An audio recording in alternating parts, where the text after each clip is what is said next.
દોસ્તો વાત છે પ્રથમ વિશ્વયુદ્ધ સમયની, એટલે કે 1914થી 1918 વચ્ચેની, જ્યારે આખી દુનિયા જે છે એ બે ગ્રુપમાં વિભાજિત થઈ ગયેલી.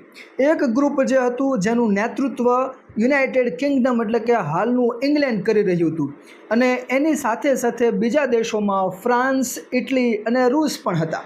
બીજી બાજુ એક જે ગ્રુપ બન્યું હતું એની અંદર ઓટોમન સામ્રાજ્ય એટલે કે તુર્ક સામ્રાજ્ય હતું, અને એની સાથે એની મદદ કરવા માટે હતું જર્મની, હંગરી અને ઓસ્ટ્રિયા.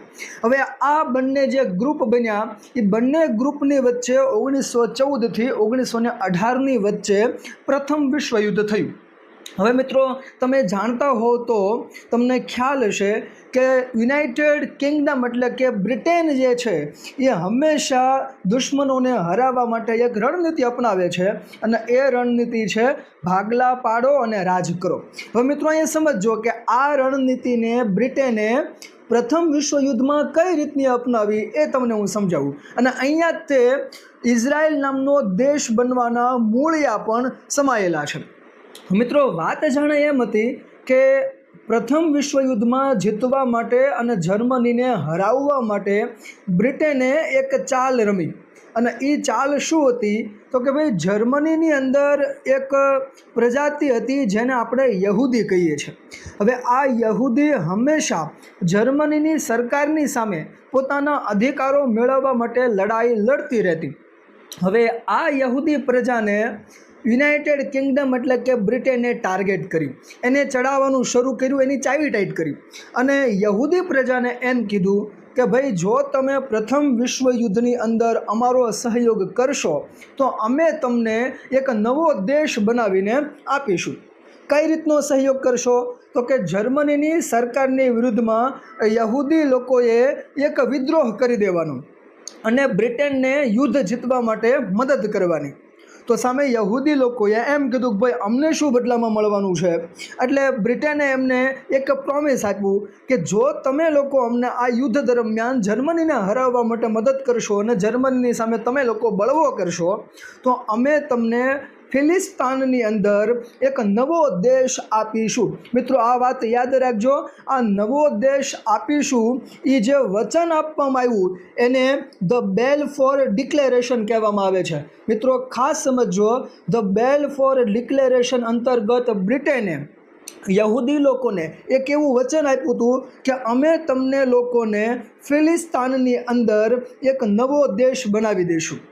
હવે યહૂદી લોકો આ વાતમાં આવી ગયા, અને પ્રથમ વિશ્વયુદ્ધ દરમિયાન જર્મનીની અંદર એમણે વિદ્રોહ કર્યો, બ્રિટેનને ઇનડાયરેક્ટલી મદદ કરી, અને અંતે તમે બધા જાણો છો કે પ્રથમ વિશ્વયુદ્ધમાં બ્રિટેન, ફ્રાન્સ, ઇટલી, રૂસ આ બધા દેશો જીતી જાય છે.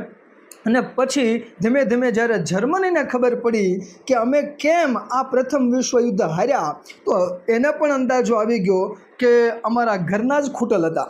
એનો કહેવાનો મતલબ એવો છે કે જર્મનીની અંદર જે યહૂદી લોકો રહેતા હતા એ જ યહૂદી લોકોએ પ્રથમ વિશ્વયુદ્ધ સમયે અમારી જ સરકારની સામે બળવો કર્યો, અને પરિણામે અમારી હાર થઈ. એટલે પછી ધીમે ધીમે એમાંથી જ એક વ્યક્તિ ઊભો થાય છે જેને આપણે હિટલર કહીએ છીએ, જર્મનીમાંથી. અને આ જ હિટલર જે છે એ ધીમે ધીમે યહૂદી લોકો ઉપર અત્યાચારો કરવાનું શરૂ કરે છે. એટલે દુનિયાભરના યહૂદી લોકો જે છે એ ધીમે ધીમે જર્મની વગેરે દેશો છોડીને જે અહીંયા મિડલ ઇસ્ટના વિસ્તારમાં એટલે કે ભૂમધ્ય સાગરના દરિયા કિનારે જે ફિલિસ્તીન નામનો દેશ આવેલો છે ત્યાં બધા એકત્રિત થવાનું શરૂ થાય છે. કેમ ત્યાં બધા ભેગા થયા? તો એનું કારણ તો એ છે કે ધ બેલફોર ડિક્લેરેશન અંતર્ગત બ્રિટેને એવું પ્રોમિસ આપ્યું હતું કે અમે ફિલિસ્તીનમાં તમને નવો દેશ આપીશું. એટલે 1917-18 આસપાસ દુનિયાના જેટલા પણ યહૂદીઓ હતા એમાંથી અંદાજે 35,000 જેટલા યહૂદીઓ જે છે એ ફિલિસ્તીનની અંદર એકત્રિત થવાના શરૂ થઈ ગયા. હવે ધીમે ધીમે અહીંયા ફિલિસ્તીનના વિસ્તારમાં એટલે કે મિડલ ઇસ્ટના વિસ્તારની અંદર પણ પરિસ્થિતિ બદલાવા લાગી. યહૂદીઓ ધીમે ધીમે જમીન ઉપર કબજો કરતા ગયા. એટલે અરબ લોકો જે હતા એને પણ અંદરથી એક ડર ઊભો થયો કે આ લોકો ધીમે ધીમે આટલા જે શક્તિશાળી બનતા જાય છે એ અમારી જમીન અને અમારા વિસ્તારો ઉપર કબજો મેળવી લેશે. એટલે તરત જ તે લોકોએ ધીમે ધીમે ફિલિસ્તીનની અંદર યહૂદી લોકોનો વિરોધ કરવાનું શરૂ કર્યું. હવે પરિસ્થિતિ ધીમે ધીમે બદલાય છે. 14થી જે ઘટનાક્રમ શરૂ થયો હતો એ ઘટનાક્રમ 1918ની અંદર આવ્યો અને યહૂદી લોકો પેલેસ્ટાઇનની અંદર ધીમે ધીમે વસવા લાગે છે. હવે પરિસ્થિતિ બદલાણી, 1947ની અંદર પહોંચ્યા. હવે 1947ની અંદર યુનાઇટેડ નેશનની અંદર એક ઠરાવ પસાર કરવામાં આવે છે અને એમાં નક્કી કરવામાં આવે છે વિશ્વના દેશો દ્વારા કે ભાઈ આપણે ફિલિસ્તીનને 2 ભાગમાં વિભાજિત કરીશું. એમાંથી ફિલિસ્તીનનો 62% એટલે કે 62% વિસ્તાર યહૂદી લોકોને આપવામાં આવશે અને 38% વિસ્તાર જે છે એ કોને આપવામાં આવશે મિત્રો? તો યાદ રાખજો, એ ફિલિસ્તીન એટલે કે અરબી લોકોને આપવામાં આવશે.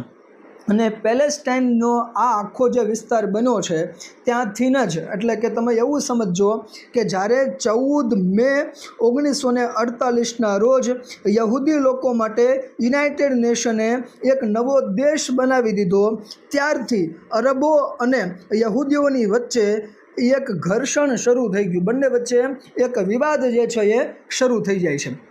પણ મિત્રો અહીંયા સમજવા જેવી બાબત એવી છે કે જ્યારે યહૂદી લોકો માટે એક અલગ ઇઝરાયલ નામનો દેશ 14 મે 1948ના રોજ બન્યો, ત્યારે ઘણા બધા દેશો એવા હતા જે એને એક દેશ તરીકેની માન્યતા આપવા તૈયાર નહોતા મિત્રો. અને અહીંયા આશ્ચર્યની વાત એવી છે કે ભારત પણ એમાંથી એક હતું. ભારતે પણ 1948ની અંદર ઇઝરાયલ નામના દેશને ક્યારેય માન્યતા નહોતી આપી મિત્રો. અને આની અંદર એક બીજો અગત્યનો દેશ સામેલ હતો અને એ દેશનું નામ છે મિત્રો ઈરાન. ઈરાન પણ ક્યારેય ઇઝરાયલને એક દેશ તરીકેની માન્યતા આપવા માટે તૈયાર થતું નહોતું. એ સાથે ક્યુબા, પાકિસ્તાન, સાઉદી અરેબિયા, તુર્કી, યમન અને ગ્રીસ જેવા જે દેશો હતા એ પણ ઇઝરાયલને એક દેશ તરીકેની માન્યતા આપવા માટે તૈયાર થતા નથી. પરંતુ મિત્રો સમય ધીમે ધીમે બદલાય છે. 1948માં દેશ બન્યા બાદ એના 5 વર્ષ પછી આખી ઘટના બદલાઈ ગઈ. શું ઘટના બદલાઈ ગઈ? તો કે જે દેશો એને એક દેશ તરીકેની માન્યતા આપવા માટે તૈયાર નથી થતા, એમાંથી એક જે ઈરાન હતું એ એને 1953માં એક દેશ તરીકેની માન્યતા આપી દે છે. મિત્રો યાદ રાખજો, 1950ની અંદર તુર્કી નામનો એક જે મુસ્લિમ દેશ છે એણે સૌથી પ્રથમવાર ઇઝરાયલને એક દેશ તરીકેની માન્યતા આપી હતી. પ્રથમ મુસ્લિમ દેશ જેણે ઇઝરાયલને એક દેશ તરીકેની માન્યતા આપી. અને આગળ જતા મિત્રો 1953માં ઈરાને પણ ઇઝરાયલને એક દેશ તરીકેની માન્યતા આપી. ચિત્ર બદલાઈ ગયું ને આખું, કે એક સમયમાં ઈરાન એને એક દેશ તરીકેની માન્યતા આપવા માટે તૈયાર નહોતું અને હવે ઈરાન જે છે 1953માં એને એક દેશ તરીકેની માન્યતા આપી દે છે. તો મિત્રો આવું કેમ બન્યું એના માટે સમજવાની જરૂરિયાત છે. ઈરાન અને અમેરિકાના સંબંધો, ઈરાન અને ઇઝરાયલના સંબંધો, ઈરાન અને અમેરિકાના જે દુશ્મનાવટ ધીમે ધીમે ઊભી થઈ એની વાત સમજવાની છે. મિત્રો યાદ રાખજો, 1953 સુધીમાં ઈરાનની અંદર મોહમ્મદ મોસદ્દેકની લોકતાંત્રિક સરકાર હતી. હવે અહીંયા સમજવા જેવું એવું છે કે આ મોહમ્મદ મોસદ્દેક જે ક્યારેય ઇઝરાયલને એક દેશ તરીકેની માન્યતા નહોતો આપતો, એ મોહમ્મદ મોસદ્દેકની વિરુદ્ધમાં બળવો થાય છે અને એની જે આર્મી છે એ USA અને બ્રિટનના પ્રોત્સાહનના કારણે મોહમ્મદ મોસદ્દેકની સરકારને હટાવી દે છે અને ત્યાં મોહમ્મદ રેઝા પહેલવીની સરકાર બને છે, જેને આપણે શાહ ઓફ ઈરાન તરીકે ઓળખાવીએ છીએ. હવે તમે મિત્રો સમજો કે 1953ની અંદર અમેરિકા અને બ્રિટન બંને મળીને મોહમ્મદ મોસદ્દેકની સરકારને ઉખાડી ફેંકે છે અને એની જગ્યાએ મોહમ્મદ રેઝા પહેલવીને ઈરાનના શાહ બનાવી દે છે. હવે ઈરાનના નવા શાહ છે એ જ આગળ જતાં 1953ની અંદર ઇઝરાયલને એક દેશ તરીકેની માન્યતા આપે છે અને બંને દેશોની વચ્ચે એક મિત્રતાપૂર્ણ સંબંધો શરૂ થાય છે. એટલે કે હવે ઈરાન અને ઇઝરાયલ બંને એક સારા મિત્રો બની ગયા 1953માં. હવે મિત્રો સમજો કે 1953થી લઈને 1979 સુધી બંને દેશોની વચ્ચે ખૂબ જ સારા સંબંધો હતા.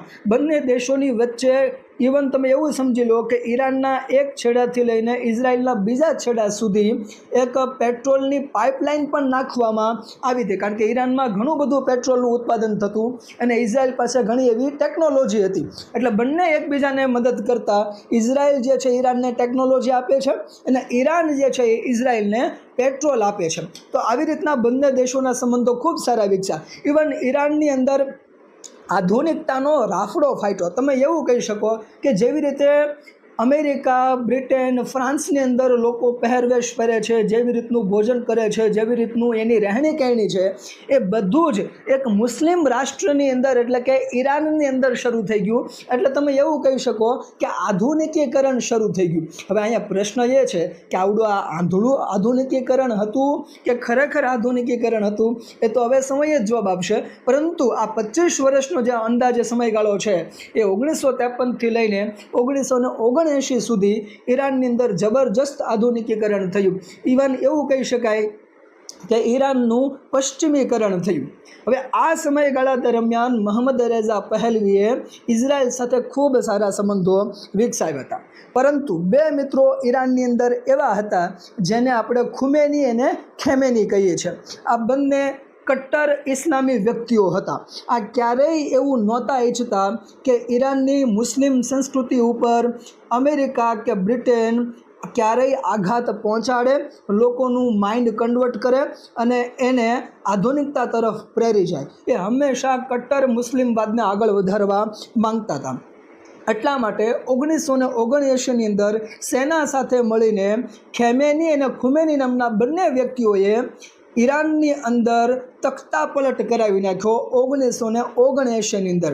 અને ત્યારથી ઈરાન અને ઇઝરાયલની વચ્ચે ફરી પાછી દુશ્મનાવટ ઊભી થઈ ગઈ. તખ્તા પલટ થયો એટલે ઓલો જૂનો રાજા જે હતો મોહમ્મદ રેઝા પહેલવી અને ઘર ભેગો કરી દેવામાં આવ્યો અને એની જગ્યાએ હાલમાં આપણને જે ઈરાનની અંદર સુપ્રીમ લીડર જોવા મળે છે એ ખેમેની સત્તાની અંદર આવી જાય. પહેલાં ખુમેની હતો ને પછી ખેમેની જે છે એ સત્તાની અંદર આવી ગયા હતા. તો મિત્રો બંને દેશોની વચ્ચે એટલે કે ઈરાન અને ઇઝરાયલની વચ્ચે જે પહેલેથી વિવાદ હતો અને આની અંદર આપણે એ પણ સમજ્યા કે ઇઝરાયલની સ્થાપના કઈ રીતની થઈ, ઈરાન એનું શરૂઆતમાં વિરોધી કઈ રીતનું હતું અને પછી કઈ રીતના અમેરિકા અને બ્રિટને મળીને ઈરાનની અંદર સરકારની તખ્તાપલટ કરી નાખી. પછી ઈરાન અને ઇઝરાયલની વચ્ચે જે 25 વર્ષના સારા મિત્રતાપૂર્ણ સંબંધો હતા એ કેવા હતા. અને આપણે એ પણ જોયું કે 1979ની અંદર ફરી પાછું ઈરાનની અંદર કૂ થયું એટલે કે સૈન્ય તખ્તાપલટ થયો અને એના કારણે ફરી પાછા ઈરાન અને ઇઝરાયલ